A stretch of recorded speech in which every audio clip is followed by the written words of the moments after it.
वंदे मातरम की संगीत यात्रा 1896 में शुरू हुई, जब गुरुदेव रविंद्रनाथ टैगोर ने इसे पहली बार भारतीय राष्ट्रीय कांग्रेस के अधिवेशन में गाया।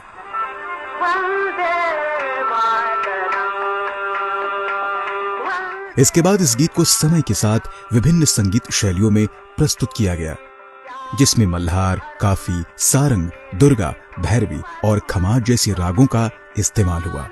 शास्त्रीय गायकों से लेकर अन्य कलाकारों तक हर प्रस्तुति ने इसे एक नया आयाम दिया। पंडित जदुनाथ भट्टाचार्य ने वंदे मातरम की एक विशिष्ट व्याख्या करते हुए इसे राग मल्हार और कव्वाली ताल में संगीतबद्ध किया। 1905 के बंग भंग आंदोलन के बाद वंदे मातरम की बढ़ती लोकप्रियता की वजह से 1905 और 1920 के बीच अनेक संगीतकारों और गायकों ने वंदे मातरम को विभिन्न धुनों में पिरोया।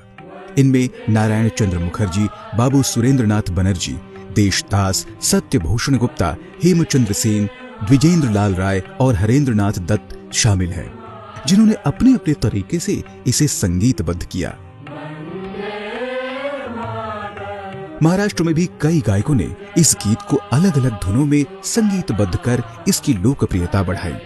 मुंबई में समल रंबोवा शेजवाल ने 1910 में राग कालिंगड़ा में वंदे मातरम को रिकॉर्ड किया। वहीं विष्णु पंत पगनीस ने 1928 में राग सारंग धुन पर वंदे मातरम को गाया।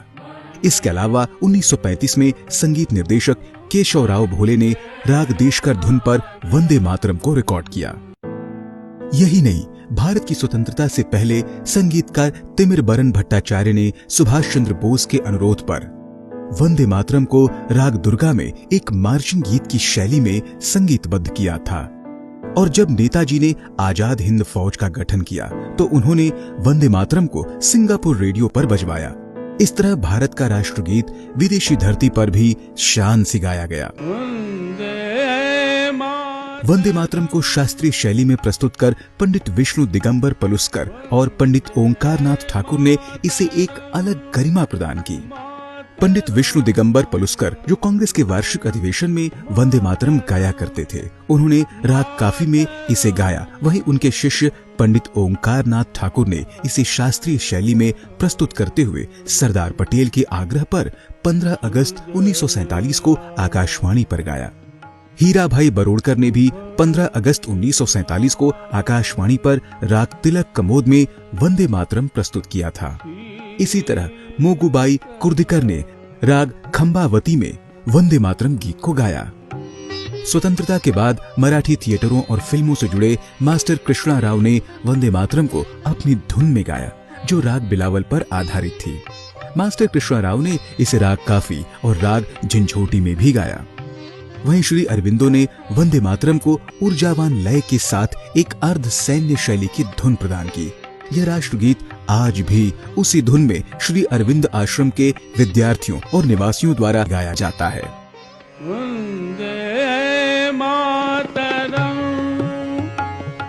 स्वतंत्रता के बाद कई प्रसिद्ध शास्त्रीय गायकों ने वंदे मातरम को अपने अपने ढंग से प्रस्तुत किया।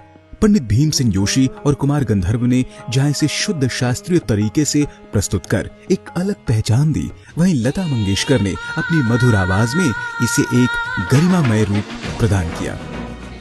महान गायिका MS सुब्बुलक्ष्मी ने महाकवि सुब्रमण्यम भारती द्वारा तमिल में अनुवादित राष्ट्रगीत को राग देश, राग हंस ध्वनि और राग मल्हार में प्रस्तुत किया।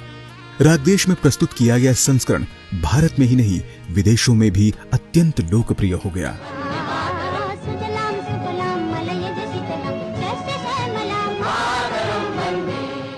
सिनेमा ने जहां इसे और अधिक कर्णप्रिय और लोकप्रिय बनाया, वहीं आधुनिक युग में वंदे मातरम का संगीत पूरी तरह डिजिटल मंचों पर फैल गया।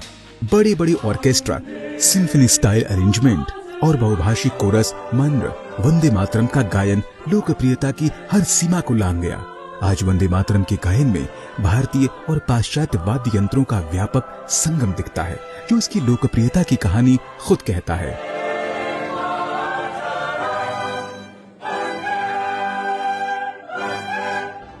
वंदे मातरम की चिरस्थायी और शाश्वत चेतना इस बात में झलकती है कि किस सहजता से इसे डिजिटल प्रस्तुति के लिए अपनाया गया है, जहां 19वीं सदी के गीतात्मक शब्द 21वीं शताब्दी की तकनीक के साथ अद्भुत सामंजस्य स्थापित करते हुए नई पीढ़ियों को प्रेरित कर रहे हैं।